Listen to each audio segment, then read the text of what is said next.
Yes.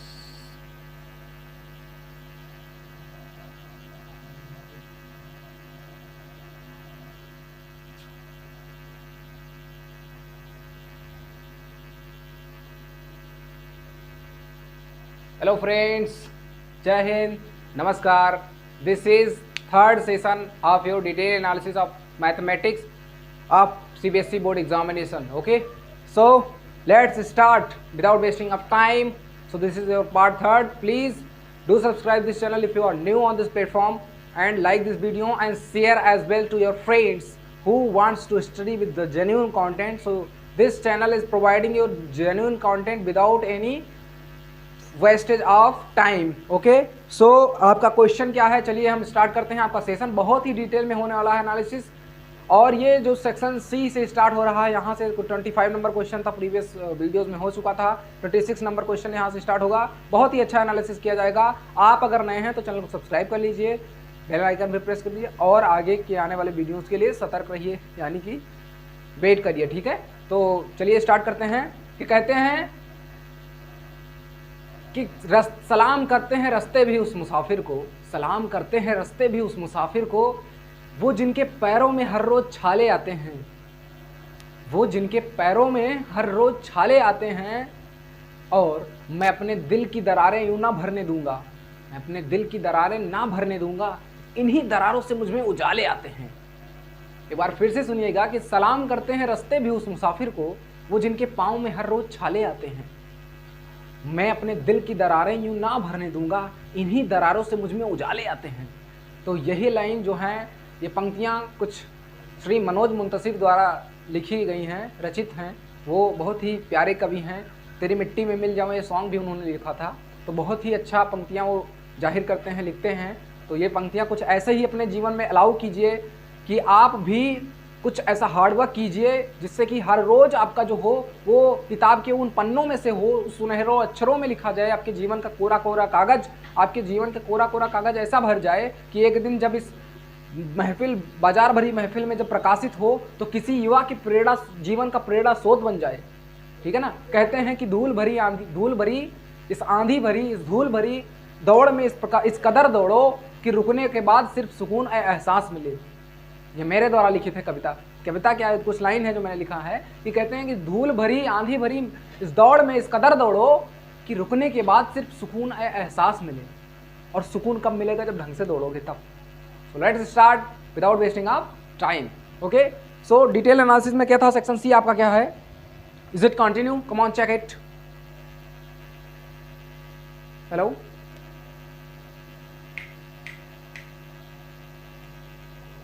section C. Okay, let's start.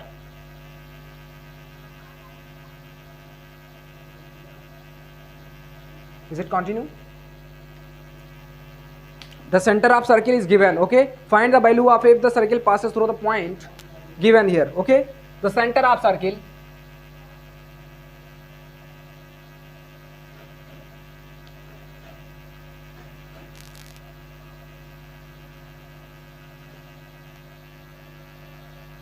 A, A minus 7. Okay, and find the values of A की value find करनी है। ये question number आपका 26 है। Okay, ए की वैल्यू फाइंड करनी है। If passes through, this circle passes through, it passes through point 11, -9। ये आपके पास क्वेश्चन पेपर तो होगा ही, और रेडियस आपका गिवन सर्किल दिया है। रेडियस इज इक्वल टू कितना दिया हुआ है, 5√2 सेंटीमीटर। तो यहाँ पर आप ध्यान से देख पा रहे होंगे, क्या चीज़ देख पा रहे होंगे कि जो ये यहाँ पर आपका सर्किल का सेंटर दिया हुआ है, सेंटर से आपको रेडियस, कोई सर्किल है, ध्यान से देखिए आप, कोई भी सर्किल है, ठीक है, कोई भी सर्किल है, अगर ढंग से नहीं बना, अब भी ढंग से नहीं बना, इधर बनाते हैं, कुछ भी नहीं बना। कभी कभी यूं ही बन जाता है कि जैसे पूरा, फिर नहीं बना। क्या बात है, उल्टा ड्रा करते हैं। कुछ ही प्रकार से सर्किल हो गया, समझिएगा आप। फिर नहीं बन रहा है भाई, क्यों नहीं बन रहा है मुझसे। ठीक है, ये सर्किल हो गया आपका, ये सेंटर हो गया, सेंटर 2a कामा a-7 दिया हुआ है। कोई सर्किल अगर किसी पॉइंट से पास हो रहा हो तो वो पॉइंट कहीं ना कहीं एग्जिस्ट करेगा उस सर्किल पे, है ना, लाई करेगा। लाई करने का मतलब उस पॉइंट पे कहीं, उस सर्किल पे कहीं ना कहीं एग्जिस्ट करेगा। तो सर्किल पे एग्जिस्ट कर रहा है और इसके बीच की दूरी आप फाइंड कर लीजिए।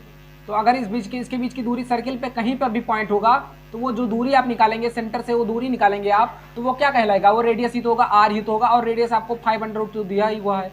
और ये 11 पर सर्किल पर पॉइंट कितना है, 11 का -9 है। ठीक है, तो ये सर्किल का पॉइंट है। तो इसके बीच में डिस्टेंस निकालिए, डिस्टेंस बिटवीन 2 पॉइंट्स गिवन आपको पता है, distance between 2 point equal to under root इनका x2 - x1। तो किसी को भी आप x2 मान लीजिए, x1 कुछ, किसी को मान लीजिए 11 मान लिया मैंने, 11 - 2a एक ब्रैकेट में इसका होल स्क्वायर और प्लस y2 - y1, y2 -9 है और y1 की वैल्यू कितनी है, a - 7, तो minus a minus minus plus हो जाएगा 7, ओके, इसका होल स्क्वायर। ये कितना हो जाएगा, d फॉर डिस्टेंस दिया हुआ है, डिस्टेंस 5√2 दिया हुआ है, 5√2 दिया हुआ है। समझ में आ रहा है आपको? तो आप कमेंट बॉक्स में एक चीज़ बताइएगा कि आपको कितना समझ में आ रहा है, कितना परसेंट मेरा पढ़ाया हुआ समझ में आ रहा है और कितना परसेंट आपको गेन करने के बाद में आपको एग्जाम में हेल्प मिलने वाली है आने वाले अदर एग्जाम्स में। ओके, सो यहाँ पर कितना हो जाएगा 9, यहाँ पर कितना बचेगा -a - 2, यानी कि यहाँ पर माइनस हो जाएगा a+2 अंदर बचेगा। कैसे बचेगा, a माइनस में है और -9 + 7 यानी -2 बचा, -2 बचा, माइनस माइनस कॉमन करेंगे बाहर, इतना हो जाएगा। दोनों तरफ स्क्वायरिंग बोथ साइड, ओके। इसको आप सीबीएसई बोर्ड वाले जो भी हैं, यूपी बोर्ड वाले, दोनों लोग पढ़ सकते हैं, इसमें कोई डिफरेंशिएट नहीं किया गया है। तो यहाँ पर 2 हो जाएगा 25 × 25 × 2 और यहाँ पर स्क्वायर रूट हट जाएगा, यानी कि यहाँ पर बचेगा 121, 11 का स्क्वायर, -2 2 जा 4 और यहाँ पर +4a² हो जाएगा और 11 2 जा -22 जो -44a हो जाएगा। ठीक है, ये इतना हो गया। a - b का होल स्क्वायर में किया, यहाँ पर a + b का होल स्क्वायर करेंगे तो a² + 4 + 4a हो जाएगा। ठीक है, इतना हो गया। अब यहाँ से क्या कीजिए आप, 50 बचेगा इधर और इधर कितना हो जाएगा 4a 5, यहाँ पर a 5a² हो जाएगा और प्लस 4a और -44a, -40a बचेगा, -40a बचा और यहाँ पर 121 और +4 125 बचा। आप इसको इधर ले लीजिए, यानी ये इसको इस प्रकार से लिख सकते हैं 5a² -40a + 125 -50 = 0। इसको -50 को इधर ले आएंगे, -50 हो जाएगा 5a² -40a, यहाँ पर 75 बचेगा = 0। अब यहाँ पर आप इसको डिफरेंशिएट कीजिए, इस प्रकार से तोड़िए कि ये कितना आ जाए, इतना आ जाए, यानी यहाँ पर कितना तोड़ेंगे आप इसको,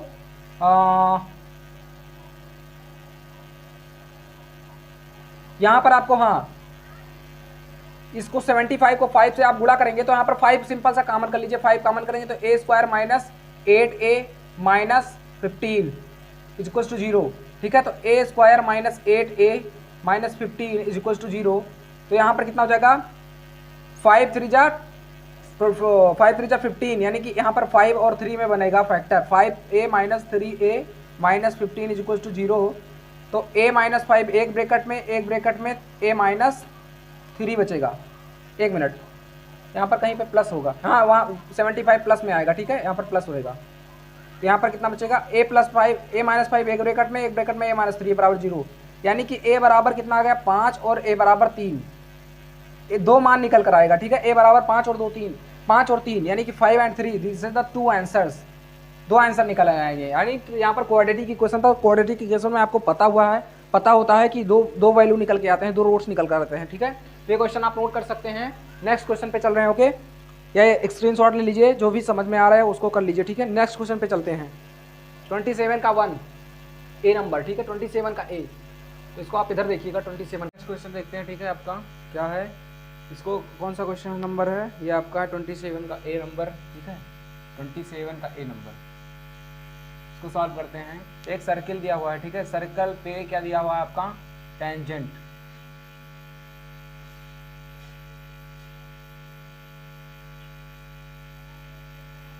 सर्कल, ये सर्कल होगा। ठीक है,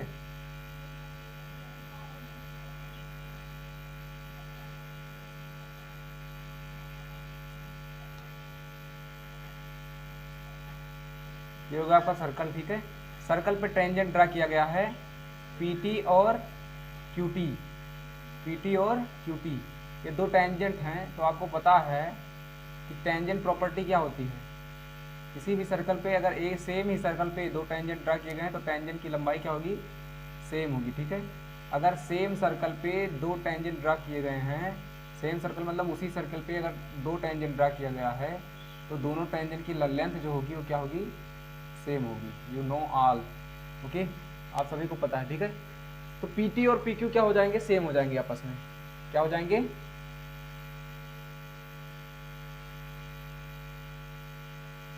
you have to sit here rather than going for anywhere else.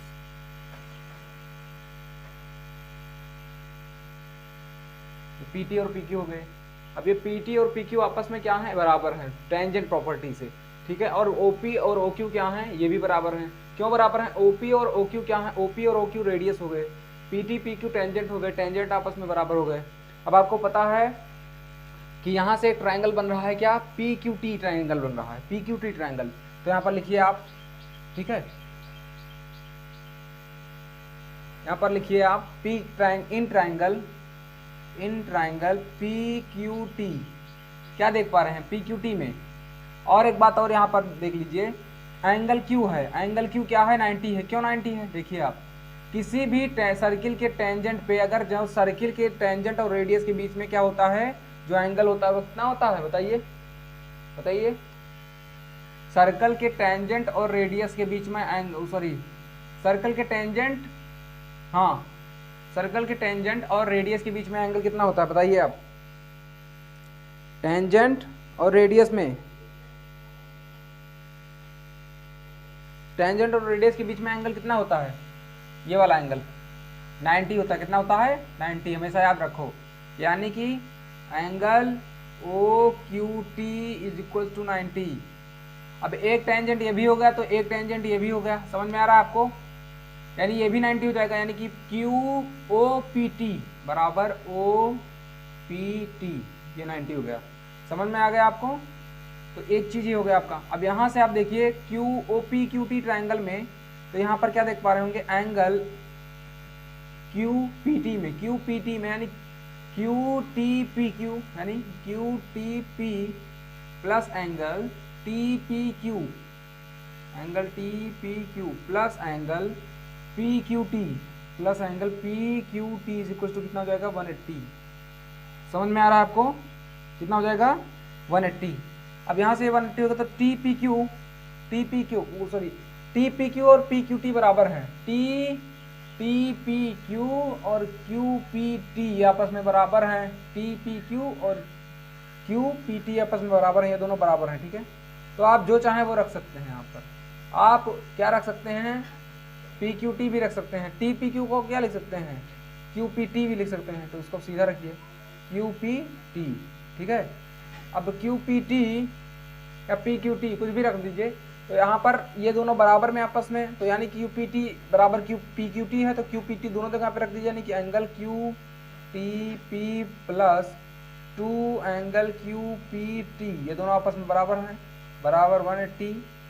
और करके लिखिए QTP, और आपको प्रूव क्या करना है, QTP या PQT। QTP को क्या लिख सकते हैं आप, PQT लिख सकते हैं, तो लिख दीजिए PTQ, P को इधर ले जाइए, Q को उधर ले जाइए, कोई फर्क पड़ेगा ही नहीं। यानी कि आपका एक पार्ट बन चुका है यहाँ पर। और QPT की वैल्यू रख दीजिए तो कुछ ऐसा प्रूव हो जाएगा, यानी 180 माइनस 2 एंगल QPT। इसको क्वेश्चन नंबर फर्स्ट मान लीजिए, ओके। आगे बढ़ते हैं। एक ट्राइंगल में देखिए OPQ में जो अंदर बना है triangle, in triangle OPQ we have found, क्या पता चला आपको कि OQ एंड OP आपस में बराबर हैं, दोनों क्या हैं, रेडियस हैं। ये दोनों रेडियस प्रॉपर्टी से बराबर हो जाएंगे। OP OQ बराबर हो गए तो इन ट्राइंगल OPQ में, ट्राइंगल OPQ में क्या देख पाएंगे आप, angle OPQ plus angle QOP plus angle OPQ हो चुका है, यानी OQP, ये तीनों कितना हो जाएगा, 180। OPQ OQP और PO पर दो जगह पे हो गया, नहीं सही है। QOP ये कितना हो जाएगा, तीनों का सम 180 हो जाएगा। ठीक है, समझ में आ रहा है आपको? तो OPQ, QOP और OQP ये तीनों कितना हो जाएगा, 180 हो जाएगा। ठीक है, ये आपका 180 हो गया। अब आगे देखिए, यहां से दोनों एंगल बराबर हो जाएंगे। OQP देखिए ध्यान से आप, कौन सा एंगल, OQP और OPQ क्यों बराबर होंगे, क्योंकि रेडियस के एंगल हैं आइसोसेलेस ट्रायंगल में। आइसोसेलेस ट्रायंगल में दो एंगल भी बराबर होते हैं, दो साइड्स भी बराबर होते हैं। आइसोसेलेस ट्रायंगल में दो साइड भी बराबर होते हैं और दो एंगल भी बराबर होते हैं। तो यहाँ से OQP और OPQ और QOP ये दोनों बराबर हो जाएंगे। यानी पर लिखिए आप OPQ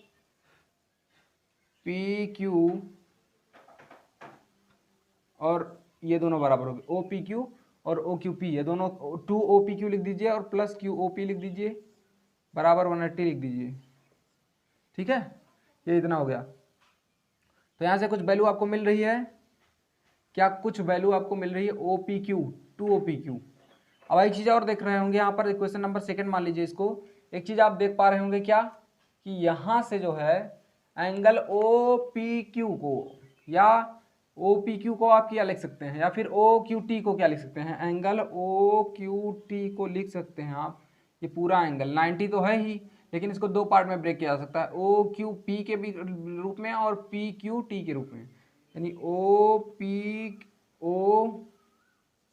OQP प्लस लिख सकते हैं, PQT लिख सकते हैं, OQP लिख सकते हैं और PQT लिख सकते हैं, है ना। ये हो गया आपका, ये कितना है, 90 है। PQT आपको ज़रूरत है शायद, PQT ज़रूरत है, QPT ज़रूरत है ना। क्या ज़रूरत है, QPT ज़रूरत है। तो QPT किसके बराबर है, आपको पता है QPT किसके बराबर है, ये वैल्यू किसके बराबर है भाई, QPT वैल्यू किसकी बराबर है, PQT के। QPT यहाँ पर देखिए, यहाँ पर लिखा नहीं मैंने, लिख दे रहा हूँ। ठीक है, QPT जो है दोनों, ये दोनों बराबर होंगे। ठीक है, ये है ना, देखिए QPT बराबर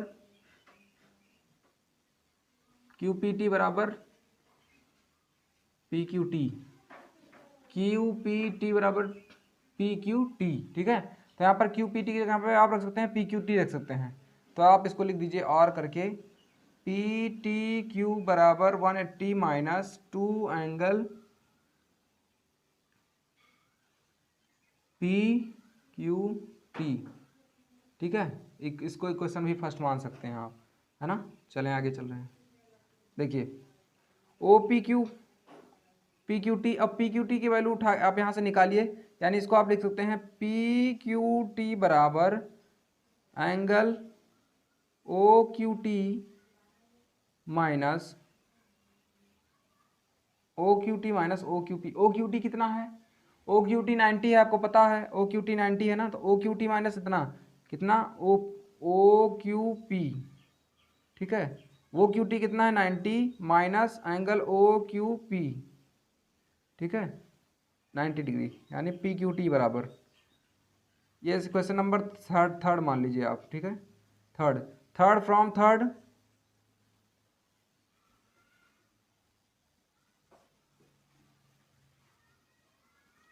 थर्ड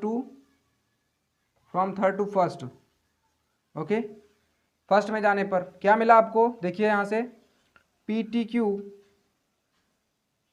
एंगल PTQ बराबर क्या हो जाएगा, ध्यान से देखिए आप, 180 माइनस 2 एंगल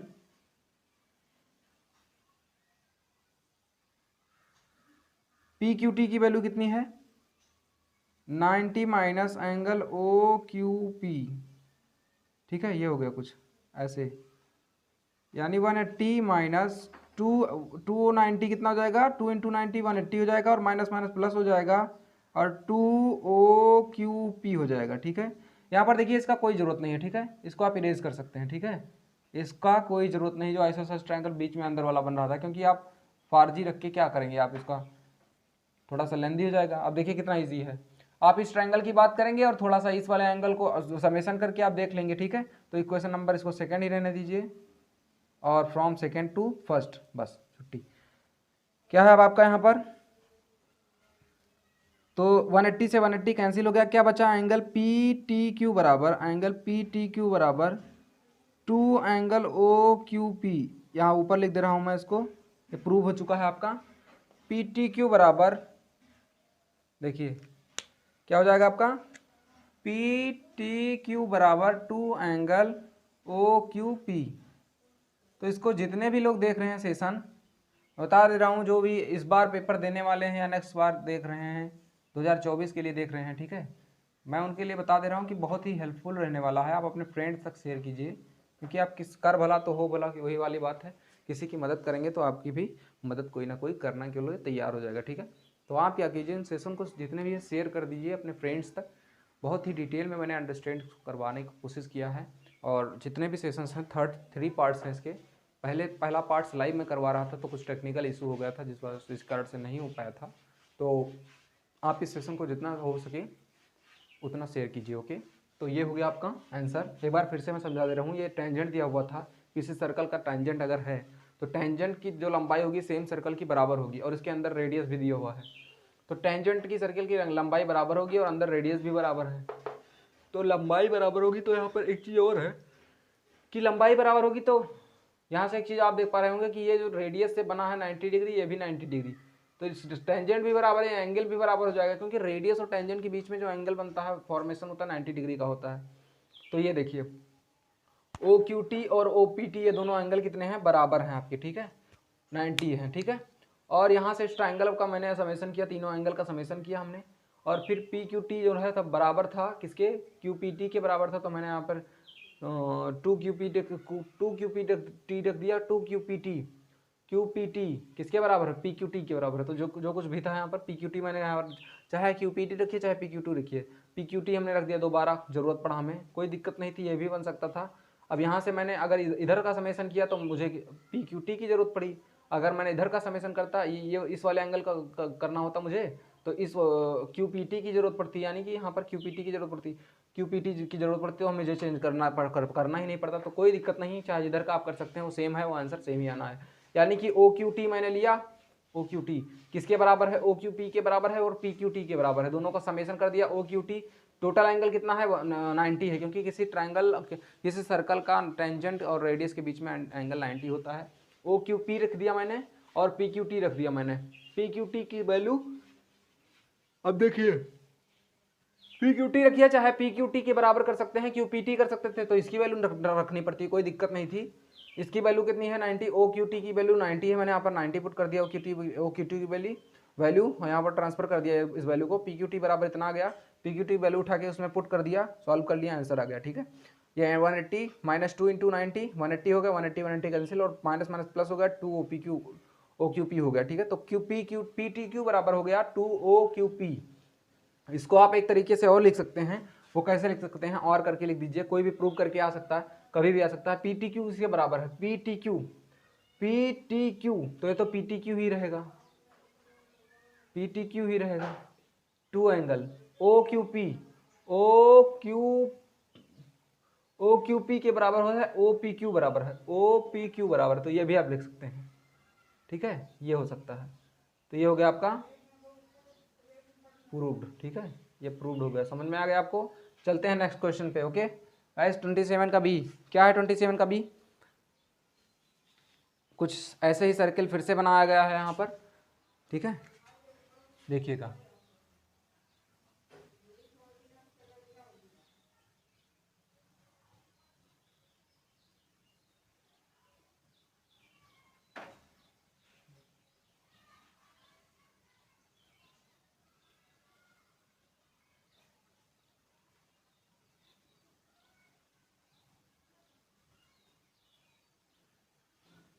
कुछ ऐसे सर्कल बनाया गया है, ठीक है।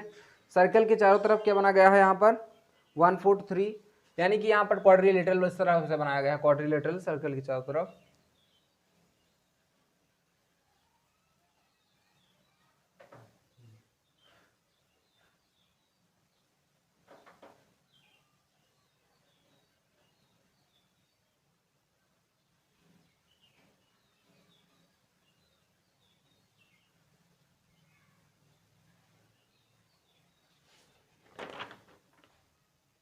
फिर इसको कुछ ऐसे रखा गया है, टेंजेंट के फॉर्म में रखा गया, ठीक है।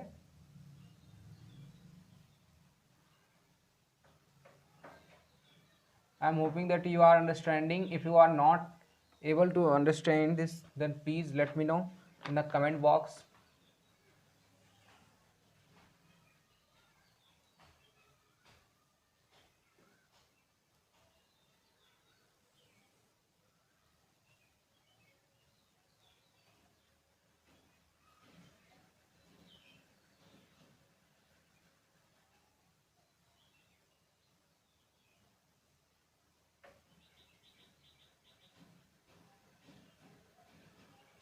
ठीक है, देखिएगा यहाँ पर टेंजेंट, यहाँ पर टेंजेंट, इन दोनों टेंजेंट का नाम आर है, यहाँ पर क्या है आपका यस है, और इधर क्या है पी है, और इधर जो टेंजेंट बना क्यू है, ठीक है। यहाँ पर इसका कुछ सेंटर है ऐसे, तो ये क्या हो जाएगा आपका रेडियस हो जाएगा। समझ में आ गया आपको। ओ है, सेंटर का नाम ओ है, आर हो गया, यस हो गया, ये डी हो गया, क्वाड्रिलेटरल बना है, ए बना है, यहाँ पर ए होगा, ए बी सी डी, कुछ ऐसे बना है, ठीक है। प्रूफ क्या करना है आपको, यहाँ पर रेडियस आर की वैल्यू फाइंड करनी है, ठीक है, आर की वैल्यू फाइंड करनी है। If you have given D C is equals to D S is equals to 3, ठीक है, D S is equals to 3, okay. So let's start, R D is equals to D S is equals to 3, ठीक है, यहाँ पर दिया है। R D किसके बराबर हो जाएगा, डी एस के, क्यों आर डी डी एस बराबर 3 क्यों हो जाएगा भाई बताइए, क्योंकि आर डी और डी एस दोनों टेंजेंट हैं। देखिएगा किसी पॉइंट से जैसे इस प्रकार से यहाँ से पी क्यू और क्यू टी से टेंजेंट कुछ लंबा टेंजेंट था, यहाँ पर देखिए डी से आर पर आया है और डी से सी पर गया है, यहाँ पर टी से पी तक गया था और टी से क्यू तक गया था, यहाँ से डी से आर तक और डी से सी, डी से एस तक, तो डी एस और आर डी कितना हो जाएगा 3 सेंटीमीटर, ओके 3 सेंटीमीटर है, यूनिट कितनी है सेंटीमीटर शायद, ओके। चलिए आगे चलते हैं, देखिएगा ध्यान से, बहुत ही ईजी क्वेश्चन है, बस थोड़ा सा पिकअप करना है आपको कॉन्सेप्ट। इसमें क्या कीजिए आप, यहाँ पर लिखिए, यहाँ पर लिखेंगे आप ए डी बराबर, ए डी किसके बराबर है, ए डी बराबर है, ए डी किसके बराबर है, A R plus R D के, A R plus R D के, ठीक है। आर डी कितना है 3 है, ए आर प्लस 3 हो गया, ए आर प्लस 3। अब आपको पता है, क्या पता है, एक चीज और पता है, यहाँ पर ए आर किसके बराबर हो जाएगा, ए क्यू के, कैसे हो जाएगा, ए आर भी टेंजेंट यहाँ से ड्रा गया है और ए क्यू भी टेंजेंट ड्रा किया गया है, तो ए आर बराबर क्या हो जाएगा ए क्यू, तो यहाँ पर ए क्यू भी लिख सकते हैं ए डी, ठीक है। इक्वेशन नंबर फर्स्ट मान लीजिए, ओके। अब आप क्या कीजिए, ए बी किसके बराबर है, ए बी बराबर है ए क्यू प्लस क्यू बी के, ठीक है ना। अब यहाँ से आप क्या कर सकते हैं, A B minus Q B बराबर क्या लिख सकते हैं, ए क्यू बराबर क्या लिख सकते हैं, A B minus Q B, ठीक है। अब एक चीज़ और देखिए, यहाँ पर क्या देखना है आपको कि जो क्या है आपका, देखिएगा समझिएगा आप, यहाँ से क्या है, अब क्या करना है आपको, इधर मैं इरेज कर दे रहा हूं, ठीक है, इधर मैं इरेज कर दे रहा हूं, समझिएगा आप।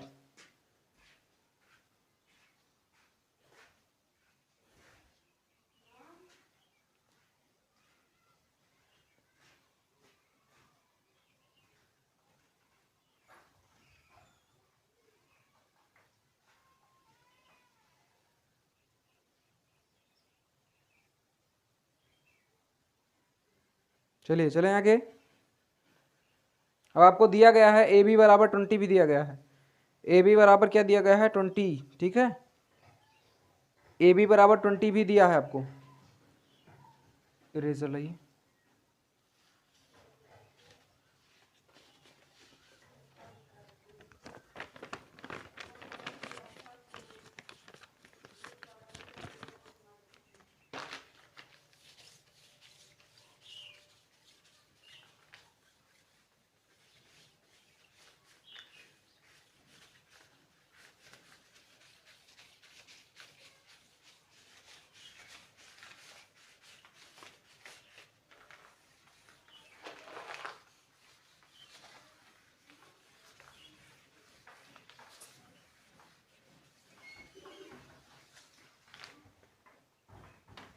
देखिए अब आगे देखिए, यहाँ पर ए बी बराबर कितना दिया हुआ है 20, वरना काम ही नहीं बनेगा। यहाँ पर ए बी बराबर भी 20 दिया गया है, ए बी बराबर कितना दिया गया है 20। तो यहाँ से आप निकाल सकते हैं ना, ए बी बराबर कितना है 20 माइनस क्यू बी बराबर ए क्यू, और ए क्यू बराबर किसके है, ए क्यू बराबर ए आर के है, तो यानी यहाँ पर और करके ले सकते हैं 20 माइनस क्यू बी बराबर ए आर। ठीक है, नाउ अब इक्वेशन फ्रॉम इक्वेशन फर्स्ट में जाइए, रख दीजिए ए आर की वैल्यू। तो ए डी बराबर कितना हो जाएगा, ए आर की वैल्यू कितनी है 20 minus Q B is equals to Q B plus 3। ठीक है, ऐसे हो जाएगा, और 20 माइनस क्यू बी प्लस 3। ठीक है, ए डी कितना हो जाएगा 23 minus Q B, 23 minus Q B. Okay,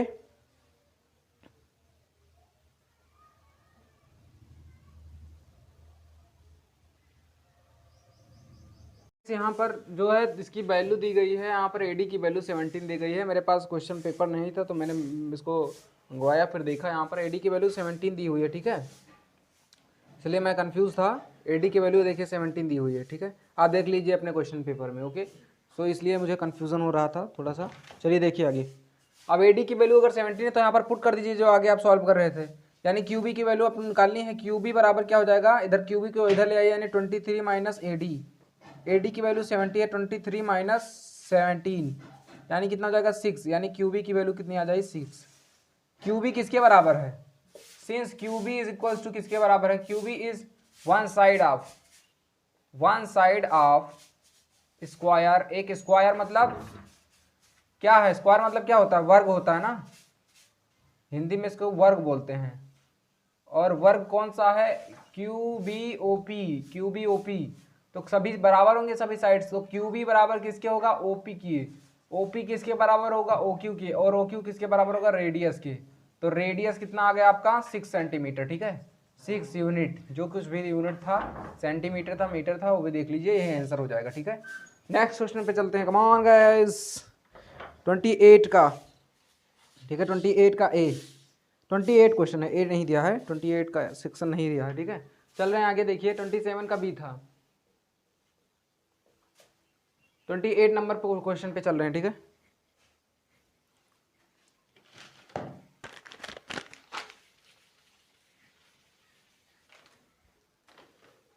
क्या दिया हुआ क्वेश्चन आपका, half of the difference between two number, यानी 28 क्वेश्चन क्या दिया हुआ है आपका, half of difference between two number. तो दो नंबर को मैंने मान लिया डिफरेंस किया और मैंने हाफ कर दिया। Let the numbers are x and y, तो उनके दोनों के बीच के डिफरेंस का हाफ जो मैंने किया वो कितना है, let's half of the difference between two number is 2 and the sum of the greater number and twice the smaller number is 13। यानी कि लेट ये भी मानना पड़ेगा and x is greater than y, x जो है बड़ा है y से। Okay, x is greater than y कह रहा है, the sum of greater number and twice the smaller number is 13, some of the greater number and twice the smaller number, यानी उनका सम, किसका सम, ग्रेटर नंबर का सम और twice the smaller number.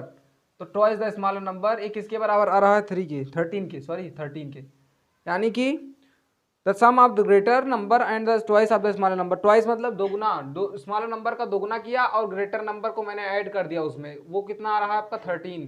तो एक इक्वेशन सेकंड नंबर बन गया और एक इक्वेशन फर्स्ट बन गया। इसको आप नहीं सॉल्व कर सकते क्या, फर्स्ट क्या है, फर्स्ट को मॉडिफाई करके बनाइए आप, इसको लिख सकते हैं x minus y is equal to 4, इसको फर्स्ट मानिए। ठीक है, कंसीडर कीजिए इसको फर्स्ट। x बराबर क्या लिख सकते हैं आप, 4 प्लस वाई उठा के सेकंड में पुट कर दीजिए, यानी 4 plus y plus 2y is equal to 13, then 3y is equal to 17, then y is equal to 17 upon 3, 17 upon 3। ठीक है, this is your answer. y की वैल्यू निकल कर आ गई, तो x की वैल्यू कितनी हो जाएगी, x बराबर हो जाएगा 4 प्लस वाई की वैल्यू 17 अपॉन 3, यानी 12 + 17 अपॉन 3 यानी 29/3। एक्स की वैल्यू ये हो जाएगी। ओके, तो ये हो गया कुछ आपका वैल्यू, ये हो गया आपका आंसर। ओके, आगे चलें, देखिएगा एक बार चेक कर लेते हैं। The difference between two numbers is 2, the sum of the greater number and the twice the smaller number is 13। Okay, ये कितना हो जाएगा 4x - y, y बराबर y + 4, y + 4 इसमें पुट कर दिया, 2y = 13, 3y = गलत तो हो गया यहाँ पर, देखिए 13 - 4 होगा, 13 - 4 होगा, इधर आएगा, कितना बचेगा 9 बचेगा। कितना बचेगा y = 3y = कितना हो जाएगा 9, यानी y = कितना बचा 3 बचा। y = 3 इसमें पुट कीजिए, y = 3 आप इसमें पुट कीजिए तो कितना आ जाएगा ये 7, यानी x की वैल्यू कितनी आ गई 7। This is your answer. क्या पता करना था आपको, फाइंड द नंबर्स। तो दोनों नंबर कितने होंगे 7 और 3 होंगे। ठीक है, अब चेक भी कर सकते हैं आप। चेक कैसे कीजिए, इसमें पुट कीजिए, यानी 7 दोनों नंबर का डिफरेंस निकालिए, 7 - 3/2 कीजिए, देखिए 2 आ रहा है, यानी 7 - 3 4, 4/2 करेंगे तो 2 आ गया, नहीं 2 के बराबर होगा। सेकेंड कंडीशन भी चेक कर सकते हैं, ग्रेटर नंबर को ऐड कर दीजिए स्मॉलर नंबर का दोगुना करके, तो 3 2 = 6, कितना आ गया 13, 7 6 13, यानी कि ये भी आंसर आपका सही है। ओके, आगे चलें, let's move forward, come on.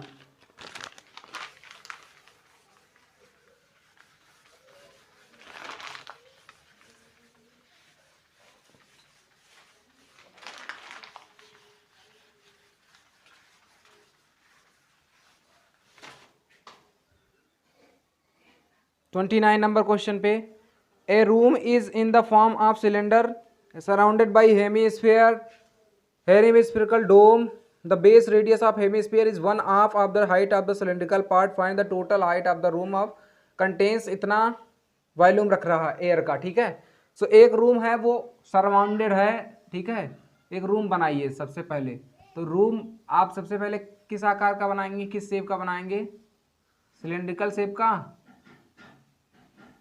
अब जैसे भी बना लीजिए, रूम वो सरमाउंडेड है किससे, हेमिस्फीयर से। हेमिस्फीयर मतलब अर्ध गोला,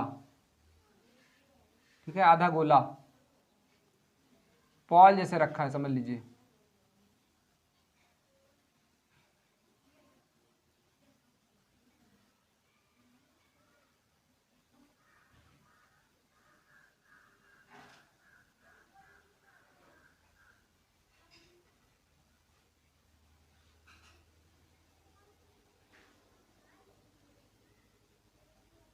ठीक है, ये हो गया कुछ आपका क्वेश्चन, ऐसे कुछ बना है। इसमें एरिया कितना आ रहा है आपका, the base radius of hemisphere is 1/2 of the height of the cylindrical part. तो सिलेंड्रिकल पार्ट की हाइट कितनी है, मान लीजिए h मीटर मान लीजिए, तो रेडियस इसका कितना हो जाएगा, base radius of hemisphere, hemisphere का जो रेडियस हो जाएगा वो कितना है, दिया हुआ है 29 नंबर का ए नंबर क्वेश्चन है आपका। बेस रेडियस किसके बराबर है, बेस रेडियस बराबर है आपके 1/2 of the height of the cylindrical part. तो सिलेंड्रिकल पार्ट के हाइट के 1/2 के बराबर है। ठीक है, 1/2 of the base radius of hemisphere is 1/2 of the height of the cylindrical part, ये दिया हुआ है। ठीक है, यानी r = h/2 दिया हुआ है। तो क्या कह रहा है, ये कितना एयर रख रहा है, इसका वॉल्यूम कितना दिया हुआ है, टोटल वॉल्यूम। तो वॉल्यूम कैसे निकालेंगे, पहली बात तो सिलेंडर का टाइप का वॉल्यूम कुछ अलग होता है और ऊपर वाले का अलग होगा, दोनों को जोड़ लीजिए, यानी कि volume of cylindrical part, volume of cylindrical part, ठीक है, सिलेंड्रिकल प्लस हेमिस्फीयर। ठीक है, हेमिस्फीयर सिलेंड्रिकल पार्ट का, सिलेंडर का वॉल्यूम कितना होता है πr²h, और फिर प्लस हेमिस्फीयर का वॉल्यूम 2/3 πr³। टोटल स्फीयर का वॉल्यूम कितना होता है 4/3 πr², तो यहाँ पर इसका कितना हो जाएगा 2/3 पाई कॉमन कर लीजिए, आर की वैल्यू पुट कर दीजिए, आर की वैल्यू कितने है h/2, तो h/2 का होल स्क्वायर हो जाएगा इधर, इंटू h हो जाएगा प्लस 2/3, आर की वैल्यू h/2 रखेंगे, इसका होल क्यूब। देखिए अब, ठीक है, पाई ये कितना हो जाएगा h³ प्लस 2 से ये एक 2 से 2 कैंसिल हो गया, इधर एक अदर क्या बचेगा यहाँ पर 2/2 बचेगा। ठीक है, 2 × 2 बचेगा, h³ हो जाएगा ऊपर यहाँ पर एक बार तो टू इंटू टू था ना, 3 बार 2 था, 3 टाइम्स 2 था, तो यहाँ पर 2 जा 4 3 जा 12 इतना बचा, यानी h क्यूब पाई अपॉन 2 ऊपर 1 अपॉन 1 बचेगा प्लस 1 अपॉन 6, यानी कि h cube upon pi upon 2 7 upon 6, okay, यानी 7 h क्यूब पाई अपॉन 12। क्या दिया हुआ है, पाई की वैल्यू दी हुई है 22 अपॉन 7, यानी 7 into H cube into 22 upon 7 into 12, 7 से 7 cancel, H cube into 22 upon 12, ठीक है। और ये किसके बराबर हो जाएगा आपका, वॉल्यूम तो दिया ही था आपका 1408 अपॉन 21, 3 7 जा 21, 3 4 जा 12, ठीक है। और यहाँ पर इसको इधर से लिख लीजिए ऐसे, एच क्यूब इंटू 22 और करके upon 4 is equals to 1408 upon 7, 2 से इसको कैंसिल कर दीजिए, यहाँ पर 2 बचा, इधर मल्टीप्लाई कराएंगे, ये कितना हो जाएगा, H cube is equals to 1408 into 2 upon 11 into 7, ठीक है। 11 नीचे चला जाएगा, 2 ऊपर चला जाएगा, एच क्यूब बराबर इतना। इसका आप एच की वैल्यू यहाँ से फाइंड कर सकते हैं, ओके। एच की वैल्यू यहाँ पर निकाल लीजिएगा इसका क्यूब रूट करके, ओके। चलिए नेक्स्ट क्वेश्चन पे चलते हैं। 29 का बी नंबर, 29 का बी नंबर, ठीक है। 29 का बी क्या कह रहा है, a empty cone is radius of 3 centimetre and height of 12 centimetre. एक कोन बना हुआ है, ठीक है, आइसक्रीम टाइप का कोन बना हुआ है।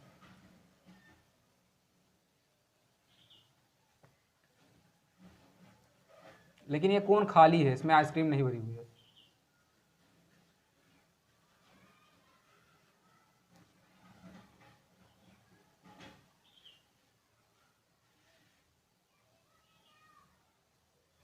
ये कोन हो गया, ठीक है आपका।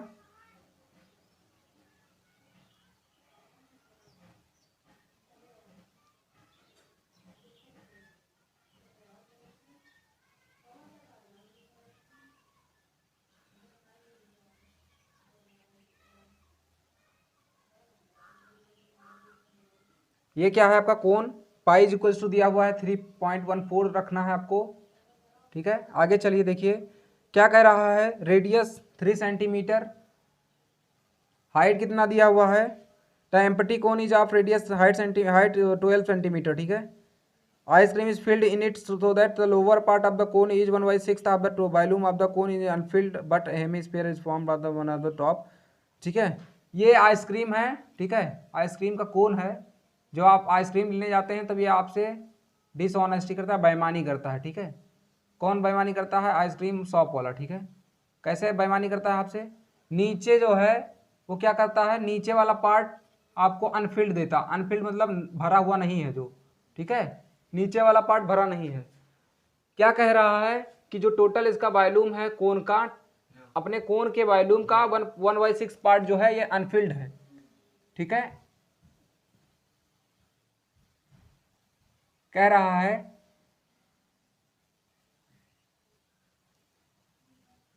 अपने कोन का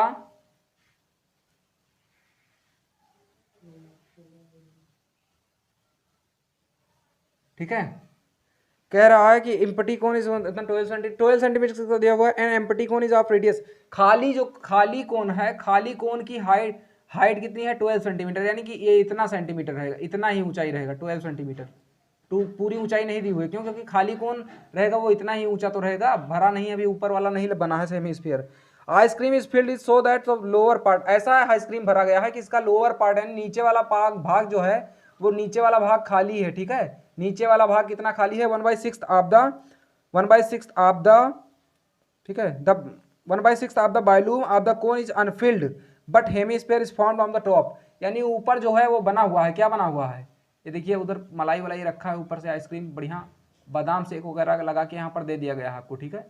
लेकिन इसने बेईमानी क्या किया है कि आपको नीचे वाला पार्ट, देखिए जब आइसक्रीम पे शॉप पे जाते हैं तो नीचे वाला पार्ट वो ऐसे बना के देता है कि लगेगा पूरा भरा हुआ है, लेकिन पूरा फिल्ड नहीं होता, नीचे खाली होता है ना, तो वो बेईमानी की जाती है आपके साथ में।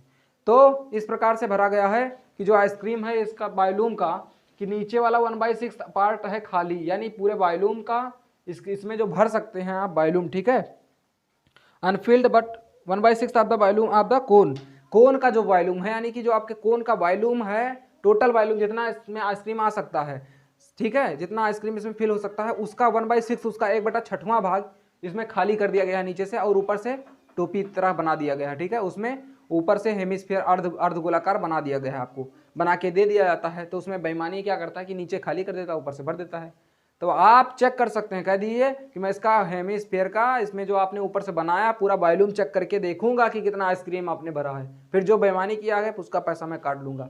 अगर आप जाएं ऐसे दुकान पे तो ऐसे करेंगे। समझ में आ रहा है आपको? नहीं समझ में आ रहा? आप पढ़ रहे हैं तो किस लिए पढ़ रहे हैं बताइए तो भाई। अभी नीचे आइसक्रीम खाली करके दे रहा है, ठीक है, तो आप काट के देखेंगे तो फिर वो वापस नहीं करेगा। सबसे पहले आइसक्रीम जाइए निकालिए बर्तन में, पिघल जाए, थोड़ा सा धूप में रख दीजिए, उसके बाद में उसका वॉल्यूम निकालिए फिल करके, लेकिन पिघलेगा तो वॉल्यूम तो और कम हो जाएगा। उसको ठोस ही रहने दीजिए, सॉलिड ही रहने दीजिए, उसको लेके जाके निकालिए किसी कंटेनर में, उसके बाद में उसका वॉल्यूम चेक कीजिए कितना है। अगर वॉल्यूम, मुँह क्यों बना रहे हो भाई, उसका वॉल्यूम अगर आ जाए, टोटल वॉल्यूम, ऊपर वाला वॉल्यूम और नीचे वाला वॉल्यूम दोनों अलग अलग होगा। ऊपर वाला जितना हेमिस्फीयर बना है उसका कितना ऊपर वाला वॉल्यूम कैसे निकाल पाएंगे? हेमिस्फीयर बना है तो उसका रेडियस चेक करके निकाल लेंगे, और नीचे वाला वॉल्यूम इसका कोन का निकाल लेंगे, तो दोनों ऐड कर देंगे। लेकिन ऐड करेंगे तो कितना बनेगा? वो इतना ही बनेगा जितना इसमें फिल होता है, ठीक है। तो क्या चेक करना है? Find the volume of ice cream.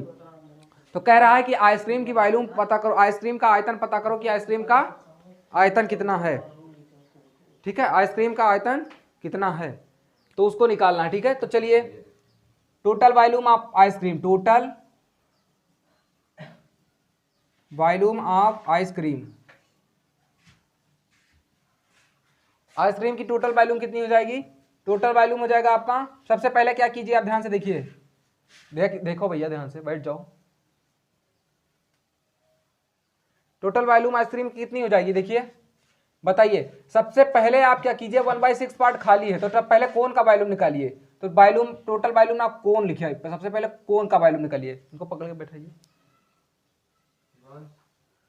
कोन का वॉल्यूम कितना होगा? वॉल्यूम कोन का कितना होता है? 1/3 कितना होता है? चलो बताओ, कोन का वॉल्यूम कितना होता है बताओ, कमान जल्दी बताओ, बताओ।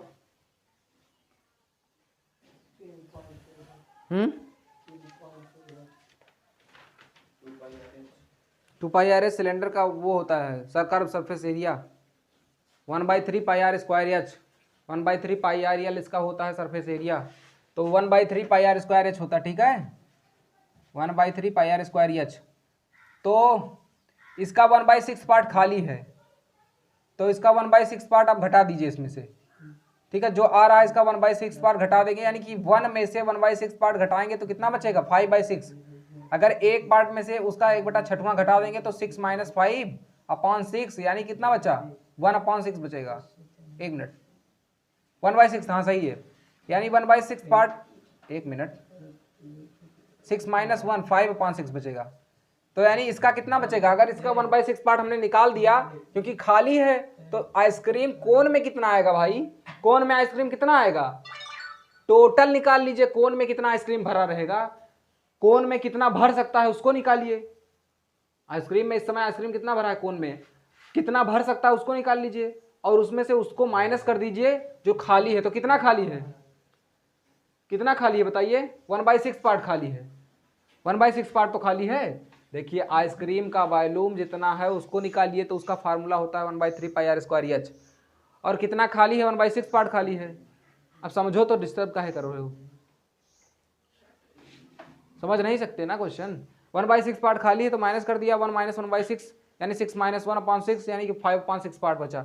यानी आइसक्रीम कितना भरा हुआ है? कोन में जितना भर सकता है उसका 5/6वां भाग भरा है आइसक्रीम। कोन में जितना भर सकता है उतना उसका 5/6वां भाग इनके आइसक्रीम इनके पेट में भरा हुआ है, ठीक है। तो इसका गुणा करा दीजिए 5/6वां भाग से, तो यानी कि 1/3 पाई की वैल्यू कितना दिया हुआ है? 3.14, ब्रैकेट में कर दीजिए, इंटू करके आर की वैल्यू कितनी दी हुई है? 3 3 जा 9, और एच की वैल्यू 12 दिया हुआ है, ठीक है। यानी 3 3 जा 9 बचेगा, 3 बचेगा यहाँ पर, 3 × 1.4 इंटू 3 इंटू 12, यानी 3 इंटू 12 कितना हो जाएगा 36। इसको हटाएंगे, नीचे डबल जीरो बढ़ाएंगे, कितना बन जाएगा यहाँ पर 250, 218, 29, 225, ठीक है। फिर कितना बचेगा 314 इंटू 9 अपॉन 25। आगे बढ़िए, ये इतना, ये किसका हो गया जो अंदर कोन के अंदर भरा हुआ है वॉल्यूम। ये आइसक्रीम कैसे हो, देखिए कह रहा है कि दुकानदार आपसे बेईमानी करता है। कैसे बेईमानी करता है, जितना आइसक्रीम भर सकता है इसमें उसका 1/6वां भाग निकाल दे रहा है। उसका नीचे देखिए, आइसक्रीम लेने जाते हैं तो उसमें नीचे खाली करके देता है, ऊपर बना देगा तुमको गोला देकर दे देगा, बना कर दे देगा, नीचे खाली रहता है। तो कितना खाली है 1/6वां भाग खाली है। इसमें कितना भर सकता है 1/6, इसमें 1/3 पाई आर स्क्वायर एच भर सकता है, 1/3 पाई आर स्क्वायर एच इसका फार्मूला होता है। तो इसमें से माइनस कर देंगे क्या, जो खाली है नीचे, कितना खाली है 1/6 पार्ट खाली है, तो 1/6 पार्ट माइनस किया तो 6 1 6 -1, यानी त्रिज्या गुणा कराएंगे कितना बचेगा, क्रॉस मल्टीप्लाई 5/6, यानी कि पूरे कोन के वॉल्यूम का 5/6वां भाग इसमें आइसक्रीम भरा हुआ है। तो कोन का वॉल्यूम मैंने फार्मूला रख के इसमें सब कुछ वैल्यू रख के निकाल लिया, इतना आ गया। तो अंदर कोन की कितना भरा हुआ है, इतना भरा हुआ है। अब बाहर देखिए कितना भरा है, बाहर देखिए तो बाहर किस शेप में भरा है, अर्धवृत्ताकार। अर्धवृत्ताकार मीन्स किस शेप में भरा है बताइए, हेमीस्फीयर शेप में। किसमें, अर्धगोला टाइप के भरा है, अर्धगोला टाइप का, तो हेमीस्फीयर, हेमीस्फीयर मतलब अर्धगोला, ठीक है, गोला का आधा पार्ट की तरह भरा है, ठीक है। देखिए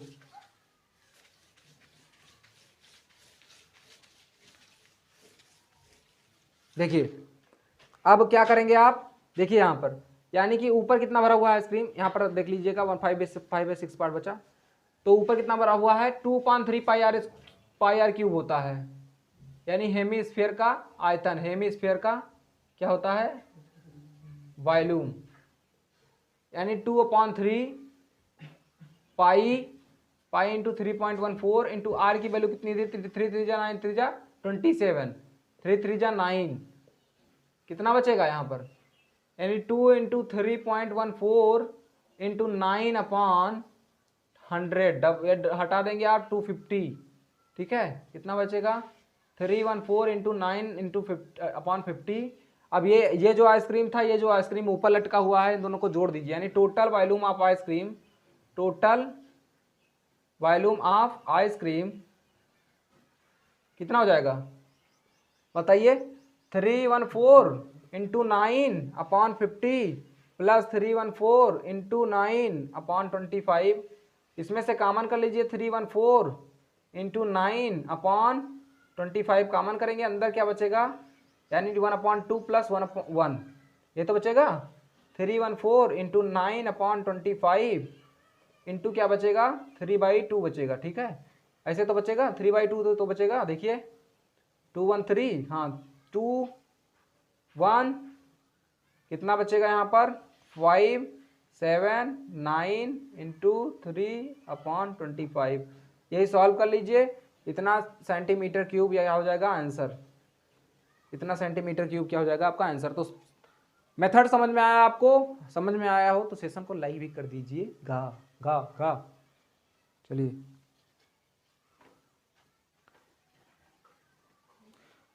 प्रूफ 5 इज इरेशनल नंबर, ये यूपी बोर्ड का भी क्वेश्चन होता है, ये सीबीएसई बोर्ड का भी क्वेश्चन है, प्रूफ √5 इज इरेशनल नंबर। तो चलिए देखते हैं कि कैसे होता है irrational number. Okay let's start, come on guys. मैंने इसको इरेज कर दिया, आप पीछे से जाके देख सकते हैं, ठीक है।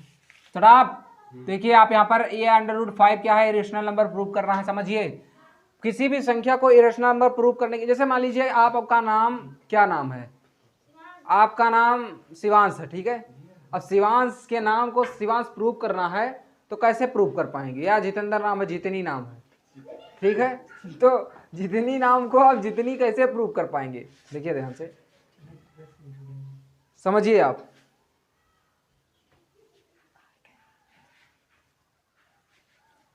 क्या कर रहे हैं, ये लड़का है कालिया, बदतमीज इडियट। देखिए ये कुछ हमारे महानुभाव हैं जो क्लास 9th में हैं, ये बहुत ही टॉपर होंगे अपने अपने क्या कह रहे हैं अपने समय के, ठीक है। तो चलिए देखते हैं, किसी नाम को नाम प्रूव करना है तो इसका मतलब क्या होगा, कैसे आप प्रूव कर पाएंगे। उसको प्रूव करने के लिए आपको मानना पड़ेगा कि उसका वो नाम नहीं है, ठीक है, पहले आप नहीं मानिए, ठीक है। तो 5 under root 5 is irrational number, you know, but you have to let consider that under root 5 is rational number, okay, opposite consider कीजिए। देखिए कहाँ जा रहे हैं वो, बुलाइए। Under root 5 is irrational number, so let's consider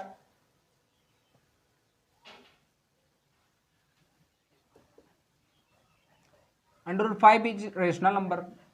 अगर ये आप प्रूव कर दें कि जो मैंने आपने कंसीडर किया है वो गलत है, तो फिर आपका सही हो जाएगा जो आंसर है। यानी अगर under root 5 is irrational number तो वो P अपॉन Q के रूप में होगा, एंड P और Q क्या हो जाएंगे आपस में जीरो, सॉरी Q जीरो नहीं होगा। क्यों नहीं जीरो होगा? आज तक आपने ये सोचा, क्योंकि अगर नीचे वाली वैल्यू जीरो हो जाएगी तो ये इन्फिनिटिव आ जाएगा, अनंत हो जाएगा, ठीक है, इन्फिनिटिव इनडिटरमिनेट फॉर्म आ जाएगा। और P एंड Q आपस में वो भी हो सकते हैं, और हो भी सकते हैं या नहीं भी हो सकते। P एंड Q आर को प्राइम, आपस में को प्राइम भी हो सकते हैं, ओके। ये कोई जरूरी नहीं है, बस नेसेसिटी नहीं है, बट ये कंपलसरी भी नहीं है, लेकिन ये आपके आर्बिट्रेरी है, ठीक है। अगर P और Q ऐसा हो तो यानी यहाँ पर आप क्या करेंगे, देखिए अंडर रूट 5 एक रेशनल नंबर है, P अपॉन Q के रूप में होगा। अब अंडर रूट 5 इंटू Q हो जाएगा बराबर P।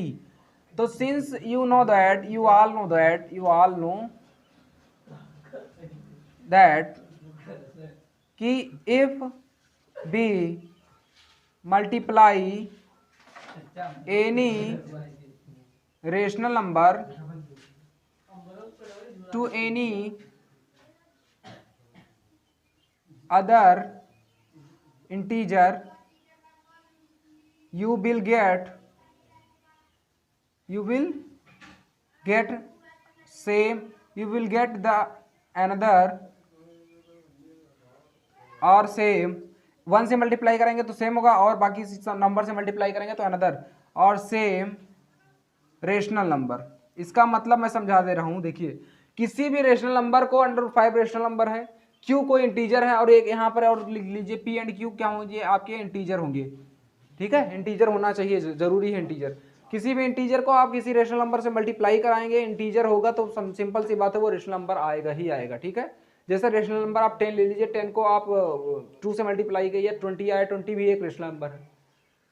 रेशनल नंबर आपने 10 लिया, अब 10 को आप 1 से मल्टीप्लाई करा रहे हैं तो कितना आएगा, 10 ही आएगा, यानी 10 भी रेशनल नंबर है, सेम रेशनल नंबर का है। तो वही मैंने लिखा है, if B multiply any rational number, यानी कि मैंने अंडर रूट 5 को रेशनल, अब मैंने माना है अंडर रूट 5 तो रेशनल नंबर है नहीं, लेकिन माना है शुरुआत में, तो माना है अगर कंसीडर किया तो अंडर रूट 5 को मैंने Q से मल्टीप्लाई कराया any other rational number, any rational number to any other integer, Q एक इंटीजर को मल्टीप्लाई कराया तो देन विल गेट क्या मिलेगा, अनदर और सेम रेशनल नंबर, कोई दूसरा या सेम नंबर रेशनल नंबर मिलेगा। वन एक इंटीजर ऐसा है कि जो सेम दे देगा, बाकी सबसे मल्टीप्लाई कराएंगे तो अनदर मिलेगा, ठीक है। तो ये under root 5, then it is implies that क्या under root 5 Q is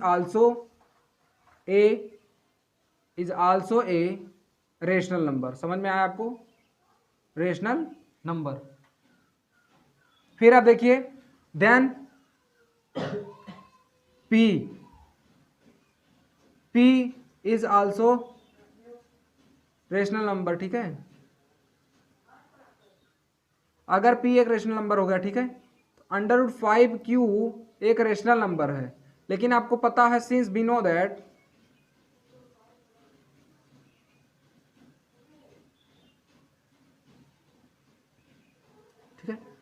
since we know that क्या कि यदि आप यहां पर दोनों का स्क्वायर कर दें, ठीक है, या फिर ऐसा कीजिए अंडर रूट 5 इंटू Q, ठीक है, अंडर रूट 5 Q जो है वो आपका क्या है, वो अंडर रूट 5 Q किसी भी कोई और मल्टीपल लीजिए, ठीक है, मल्टीपल, जैसे Q क्या है आपका, किसी भी जैसे मान लीजिए 12 ले लिए, 12 एक रेशनल नंबर, इसका मल्टीपल कितना है, इसका आप फैक्टर करेंगे तो 3 इंटू 4 आएगा, 3 इंटू 4, ठीक है। तो 3 इंटू 4, 3 भी रेशनल नंबर, 4 भी रेशनल नंबर, ठीक है। तो ऐसा कुछ हो जाएगा, लेकिन यहाँ पर क्या है, अंडर रूट 5 क्या है आपका इरेशनल नंबर है, आपको पता ही है, लेकिन इन दोनों को मैंने एक अनदर इंटीजर से मल्टीप्लाई कराया Q से, तो ये क्या बन रहा है आपका, एक रेशनल नंबर बन रहा है। लेकिन रियली यानी कि वी नो दैट रियली यानी वास्तव में रियली √5 इज इरेशनल है, ठीक है, irrational. So here we get the contradiction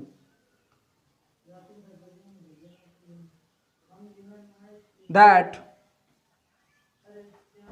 our √5 is rational number जो हमने कंसीडर किया था, that our consideration that √5 is rational is wrong, गलत हो गया। देन राइट क्या है आपका, it means that is √5 is irrational. Okay shut up. तो ये हो गया आपका प्रूफ, ठीक है। चलिए आगे देखें, come on guys. Next question क्या है आपका, बहुत इजी क्वेश्चन है। Cosec A minus sine A into sec A minus cos A. Cosec A minus sine A into sec A minus cos A is equals to 1 upon cot A plus tan A. Okay ये कुछ ऐसा हो गया, ठीक है आपका। ये देखिए आप यहाँ पर प्रूव करना है आपको, अब इसको प्रूव करना है, ठीक है, स्ट्रेट करना है या प्रूव करना है, ठीक है। क्वेश्चन नंबर 31 कैसे प्रूव करेंगे, बहुत ही इजी क्वेश्चन है, देखिए आप ध्यान से। प्रूव करने का 3 तरीका। सबसे पहला LHS लेके RHS ले आइए या RHS लेके LHS ले आइए, पहला और दूसरा तरीका इधर ही हो गया।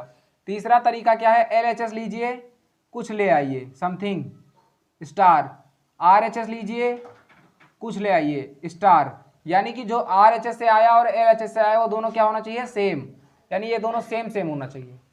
तीनों तरीका हो गया। तो LHS लिया आपने, cosec A minus sine A into sec A minus cos A. देखिए ये cos square A cos square into sine square हो जाएगा। 1 माइनस साइन स्क्वायर की वैल्यू कितनी होती है, कॉस स्क्वायर साइन स्क्वायर की वैल्यू 1 माइनस कॉस स्क्वायर की वैल्यू होती है साइन स्क्वायर ए, और 1 माइनस साइन स्क्वायर की वैल्यू होती है कॉस स्क्वायर ए। नीचे दोनों कैंसिल हो जाएगा, एक से एक क्या बचा ऊपर, कॉस ए इंटू साइन ए, यही आपका बचा, ठीक है। इसको आप नोट कर लीजिए, क्वेश्चन फर्स्ट मान लीजिए। RHS लीजिए, मैंने बताया ना तीनों तरीका में से कोई भी मेथड फॉलो कर सकते हैं। 1 upon cot A plus tan A, इसको आप क्या लिख सकते हैं, 1 upon cos A upon sine A plus sine A upon cos A, क्या हो जाएगा 1 upon cos square A plus sine square A upon cos A into sine A. अब आपको पता है डिनोमिनेटर का न्यूमिनेटर से, डिनोमिनेटर का न्यूमिनेटर से, न्यूमिनेटर का डिनोमिनेटर से, इसका डिनोमिनेटर इसका न्यूमिनेटर, इसका डिनोमिनेटर इसका न्यूमिनेटर, ऊपर वाला बाहर का बाहर से, अंदर का अंदर से, ठीक है। अंदर वाला अंदर से गुणा हो जाएगा, यानी ये कितना हो जाएगा, ये ऊपर चला जाएगा, यानी कॉस ए प्लस साइन ए और upon cos square A into sine square A, cos square ए, एक minute, plus sine square A, cos A plus sine ए, एक minute, cos A into sine ए ऊपर जाएगा, ऊपर कितना जाएगा कॉस ए इंटू साइन ए, और नीचे cos square A plus sine square ए। आपको पता है कॉस स्क्वायर ए और साइन स्क्वायर ए की वैल्यू कितनी होती है, 1 ए, यानी ऊपर क्या बचा cos A into sine A upon क्या हो जाएगा cos sine square A plus cos square की वैल्यू 1, यानी कि ये भी इतना आ गया। यानी इक्वेशन फर्स्ट और सेकंड क्या बराबर हैं, इक्वेशन फर्स्ट बराबर सेकंड, इट मीन्स क्या हो गया आपका, प्रूव्ड हो गया, ठीक है। क्या प्रूव्ड हो गया, LHS बराबर RHS हो गया, ठीक है, LHS बराबर RHS, ठीक है। यही था आपका इक्वेशन। तो ये सेक्शन सी खत्म होता है। Let's move forward towards the section D. Come on guys, session share this, okay. देखिए फ्रेंड्स, अब सेक्शन डी पे चलते हैं, okay. Come on, let's move towards the section D. Section D की तरफ चलते हैं। सेक्शन डी पे आपका सबसे पहला क्वेश्चन क्या दिया हुआ है, चेक करते हैं, ठीक है।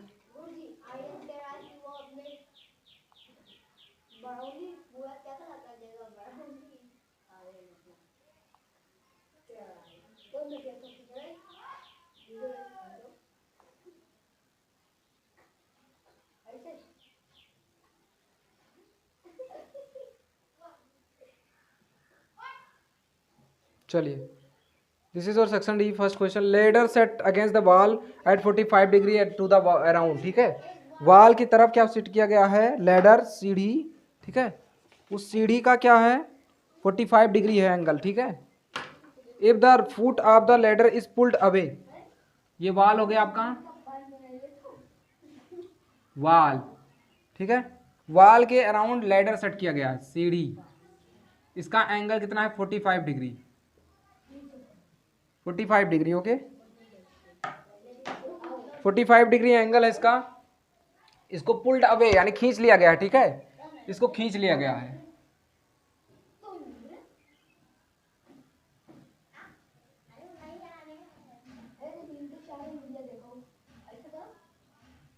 यानी कि इसको खींचकर कितना एंगल अब खींच लिया गया है, तो ये डाउनवर्ड्स नीचे आ गया है। ठीक है, लेडर, तो कितना एंगल हो गया 30 डिग्री हो गया है। अब क्या कह रहा है कि टू ग्राउंड से 45 डिग्री था, ladder is pulled away for the wall is distance of 4 metre.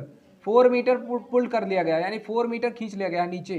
ठीक है, 4 मीटर नीचे की तरफ बढ़ा लिया गया है। Its top side distance 3 meter down the wall making an angle 30 degree, यानी 3 मीटर डाउनवर्ड्स आ गया है और 4 मीटर बाहर की तरफ खींच लिया गया है। ठीक है, 4 मीटर बाहर की तरफ खींच लिया गया है। Find the final height of the top of the ladder from the ground.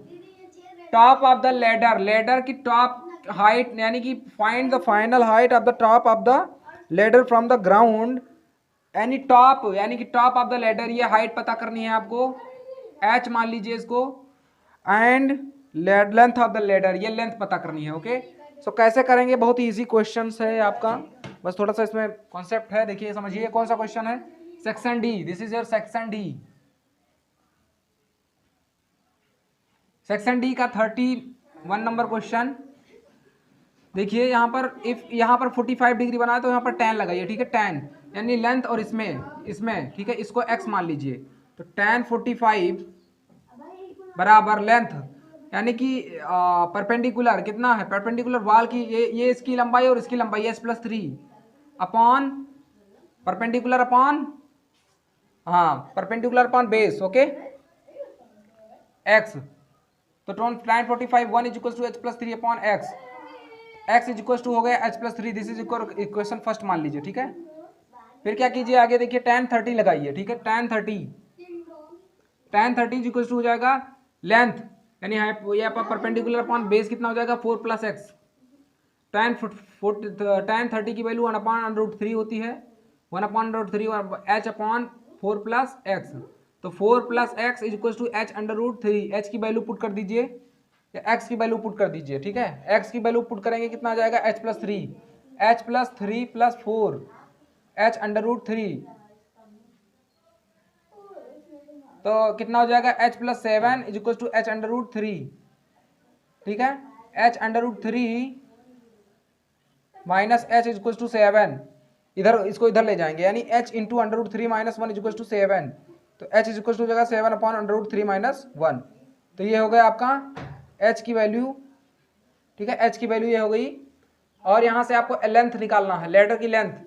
Length क्या हो जाएगा, यहाँ पर tan साइन लगाइए, साइन 45 डिग्री, तो परपेंडिकुलर कितना है 3 + h अपॉन हाइपोटीनियस कितना है, लेंथ हो जाएगा, जो आपका लेडर था, ये भी लेडर था, ये भी लेडर, लेडर तो सेम रहेगी, घटबट तो जाएगी नहीं, इसका वेरी नहीं करेगा लेडर ना, जितना लंबाई का ये था लेडर उतना लंबाई का ये, तो चाहे आप ये निकाल लें चाहे ये निकाल लें, तो लंब बटा कड़, यानी कि perpendicular upon hypotenuse, perpendicular 3 + h था, इसमें तो 45 में लगाएं 3 + h और हाइपोटीनियस यल हो गया। ठीक है, तो 1/√2 होता है tan 45 की वैल्यू 3 + h अपॉन यल, तो यल बराबर हो जाएगा 3 + h इंटू √2, जो h की वैल्यू आई इसमें पुट कर दीजिए। ठीक है, इक्वेशन नंबर ए मान लीजिए। ठीक है, इक्वेशन नंबर ए, इसमें h की वैल्यू पुट कर दीजिए तो आंसर आ जाएगा। तो ये हो गया आपका, कुछ ऐसे करना था। Okay, let's move forward.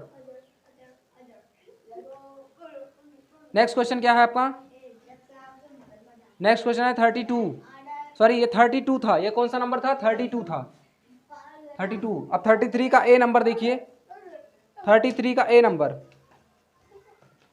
ठीक है, चलें आगे।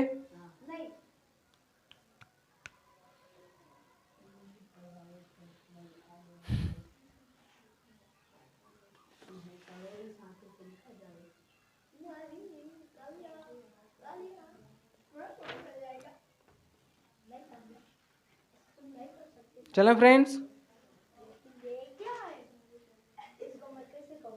क्या कह रहा है देखिए 33 का ए, 33 का ए क्या कह रहा है, the ratio of the 11th to the 17th term.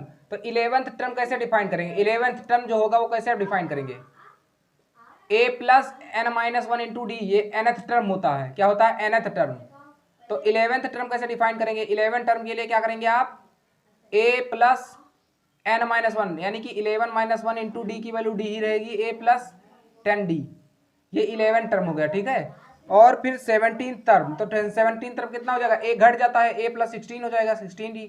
तो ये हो गया, क्या कह रहा है, रेशियो कितना आ रहा है 3:4, यानी 17 ratio of 11 term to 17 term से, यानी 11th का 17th से कितना आ रहा है रेशियो 3:4, यानी 11 टर्म कितना है a प्लस 10d और 16 a plus 16d, a plus 16d is equal to कितना आ रहा है 3:4। समझ में आ रहा है आपको।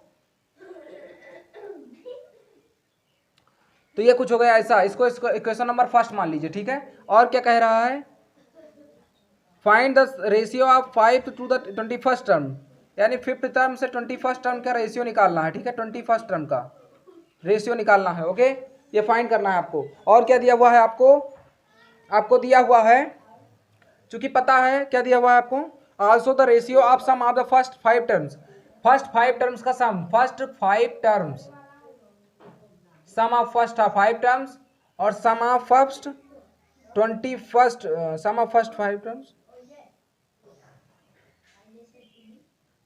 ये भी पता करना है। फर्स्ट 5 टर्म का जो सम है वो फर्स्ट 21st टर्म का जो टर्म्स इनका सम है, इनका रेशियो क्या हो जाएगा, ये भी पता करना है आपको। ठीक है, तो चूंकि पता है सम होता है sum of first nth term is equal to n minus one into D, 2a plus n minus one into D. ठीक है, ये होता है 2a plus n minus one into D, 2a plus n minus one into D. तो d2 कर लीजिए, d1 कर लीजिए, a1 कर लीजिए, a2 कर दीजिए। ठीक है, तो ये भी पता करना है आपको। तो यहाँ पर क्या हो जाएगा, यहाँ पर रेशियो सेम ही है ना, उसी सीक्वेंस का पता करना है, उसी श्रेणी का, यानी उसी वही एपी का पता करना है आपको। तो यहाँ पर n-1 ये कितना हो जाएगा फर्स्ट 5 टर्म का, यानी कि 2 इंटू ए हो जाएगा प्लस n-1, यानी 5 का यानी 4 इंटू डी, और 2a प्लस यहाँ पर कितना बचेगा 20, यानी 2 प्लस 20 प्लस डी बराबर, ये पता करना है। और यहाँ पर फर्स्ट 5 टर्म का a प्लस 4d अपॉन यहाँ पर 20 a प्लस 20d, ये पता करना है आपको। ओके, यहाँ से आप क्रॉस मल्टीप्लाई कराइए, फर्स्ट को मॉडिफाई करिए, कैसे करेंगे, तो 4a plus 40d is equal to 3a plus 48d। तो 4a minus 3a is equal to 48 minus 48d minus 40d। यहाँ पर a बचेगा, a बराबर 8d बचा, a बराबर 8d किसी भी क्वेश्चन में रख के निकाल सकते हैं। तो 8d यहाँ पर रख दीजिए plus 4d upon 8d plus 20d, यहाँ पर कितना हो जाएगा 12d अपॉन 28d, यानी 2 6 और 2 14 2 3 2 7, यानी 3:7 आ गया। ये हो जाएगा आपका answer 3:7। Okay, 3:7 is the 5th term का रेशियो, ये 21st टर्म से रेशियो से बराबर है। टर्म का रेशियो, टर्म वाला रेशियो कितना आ रहा है 3:7। 5th टर्म का 21st टर्म से रेशियो कितना आ रहा है इतना। और sum of first 5 term, sum of first 5 term का सम और sum of first 21st term, ये दोनों कितना आएगा, इसका वैल्यू कितना है 2 इंटू ए। तो 2 इंटू ए की वैल्यू कितनी है आपको, ए की वैल्यू 8d है, तो 2 से गुणा कराएंगे यानी 16d हो गया प्लस 4d। ए की वैल्यू 8d है, ए की वैल्यू 8d है, 2 से मल्टीप्लाई कराएंगे 16d हो गया। समझ में आ रहा है आपको, 20d हो गया। देखिए ए की वैल्यू कितनी निकल कर आई थी 8d, उठा के इसमें पुट करेंगे, यानी उठा के पुट करेंगे तो यानी कि 8d 8 जा 16d, यहाँ पर 16d बचा, यानी 16 4 कितना हो गया 20d अपॉन 36d, यानी कि यहाँ पर d से d कैंसिल हो गया, 2 10 2 18 2 5 2 9, यानी 5:9, ये आपका आंसर हो जाएगा। तो sum of first 5 term, sum of first 5 term to the sum of first 21st term का रेशियो जो होगा 5:9 हो जाएगा। ओके, चलें आगे।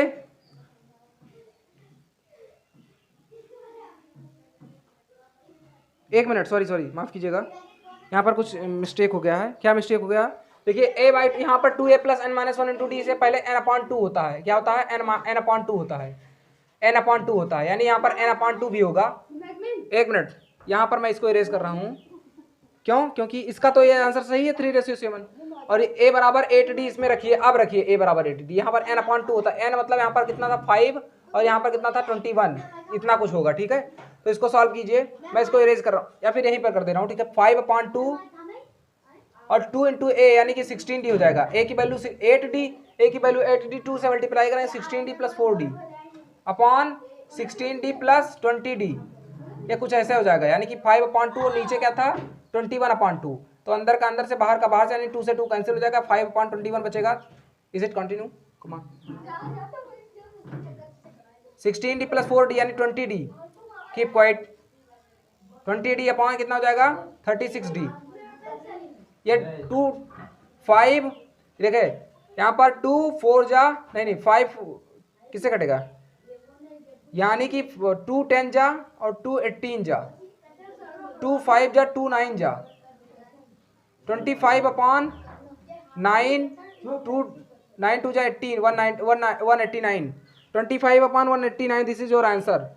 यानी कि फर्स्ट 5 टर्म का रेशियो फर्स्ट 21st टर्म के first sum of first 5 term का ratio sum of first 21st term का रेशियो का ये कितना आएगा, वो 25:189, ये आंसर आ जाएगा। ठीक है, तो this is your answer, let's check it, come on, चलते हैं आगे। ओके, नेक्स्ट क्वेश्चन की ओर चलते हैं। नेक्स्ट क्वेश्चन क्या है आपका? बी नंबर पे। ठीक है,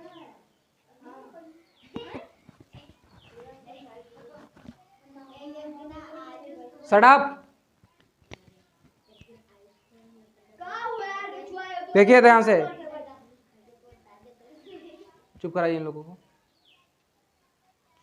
चुप नहीं हो सकते, इडियट कहीं के।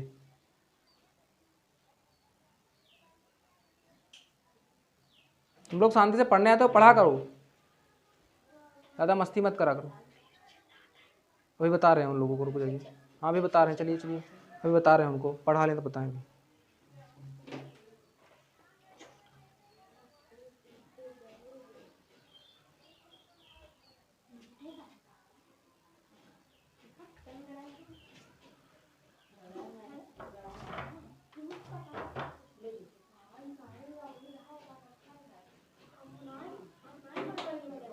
देखिए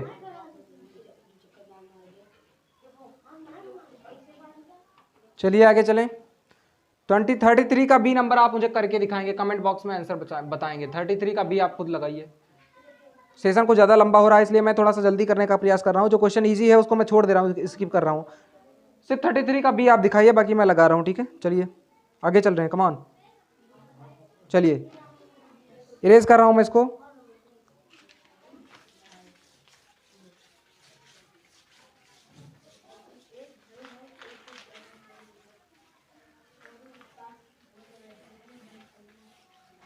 हमारा टेलीग्राम ज्वाइन कर लीजिए आप, उस पर मैं इसका क्वेश्चन भेजूंगा आपको। 33 का भी आप नहीं लगा पाएंगे तो मैं उसको भेजूंगा। आप कमेंट बॉक्स में इसको टाइप कीजिए कि 33 का भी लग रहा है आपका कि नहीं लगा है, कैसे आपने लगाया है। उसको टेलीग्राम चैनल ज्वाइन कर लीजिए, उस पर आपको मिल जाएगा अपडेट। ठीक है, @ Shri classes 11, @ Shri classes, capital रहेगा, श्री क्लासेस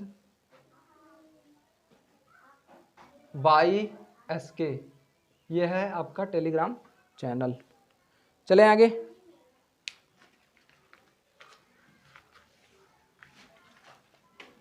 क्या है क्वेश्चन है आपका, PA QB एंड RC यहां पर दिया हुआ है। ठीक है, क्वेश्चन दिया हुआ है।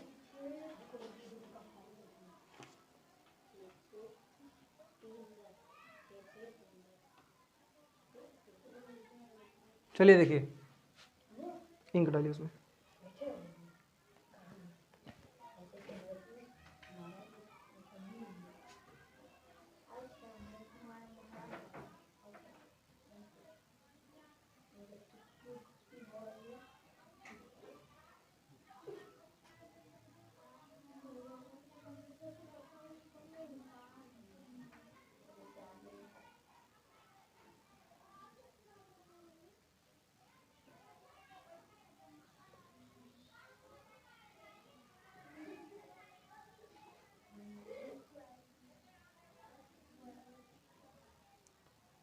ए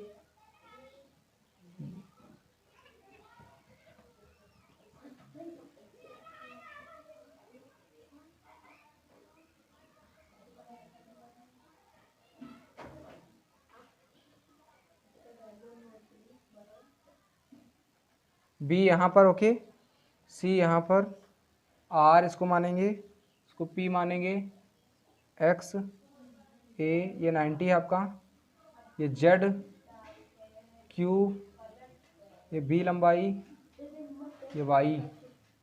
चलिए क्या प्रूव करना है, स्टेट करना 1/x plus 1/y equals to 1/z। ठीक है, ए पी बराबर एक्स, ए पी बराबर एक्स, क्यू बी बराबर जेड, आर सी बराबर वाई, ए बी बराबर ए बी बराबर ए, ठीक है, और बी सी बराबर बी। चलिए देखिए क्या प्रूव करना है, कैसे प्रूव करेंगे, कुछ ये कॉम्प्लिकेटेड क्वेश्चन टाइप का है। देखिए समझिए, इसमें आप क्या देख पाएंगे, ये ट्राइंगल है आपका राइट एंगल ट्राइंगल, ठीक है, ये राइट एंगल ट्राइंगल है, तो यहाँ से क्या हो जाएगा आपका, ये दोनों राइट एंगल ट्राइंगल है, ठीक है, ये दोनों राइट एंगल,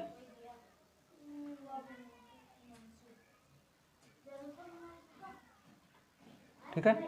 अब देखिए दोनों राइट एंगल अगर ट्राइंगल हैं, ठीक है, तो यहाँ से आप क्या डिराइव कर पाएंगे कि अगर आप इसको ऐसे करें, कुछ ज्यादा ऊपर हो गया ना, ये PAC राइट एंगल और QBC ये दोनों राइट एंगल सिमिलर हैं, तो राइट एंगल का क्या होता है, ratio sum of corresponding side का रेशियो सेम होता है, यानी PA अपॉन क्या हो जाएगा, PA अपॉन, ओके, PA नहीं, सबसे पहले क्या लीजिए, PC लीजिए, PC upon PA is equal to क्या हो जाएगा, PC upon PA is equal to जाएगा QC upon QB, QC upon QB बराबर किसके हो जाएगा, AC अपॉन, सेम साइड होता था ना, PC QC,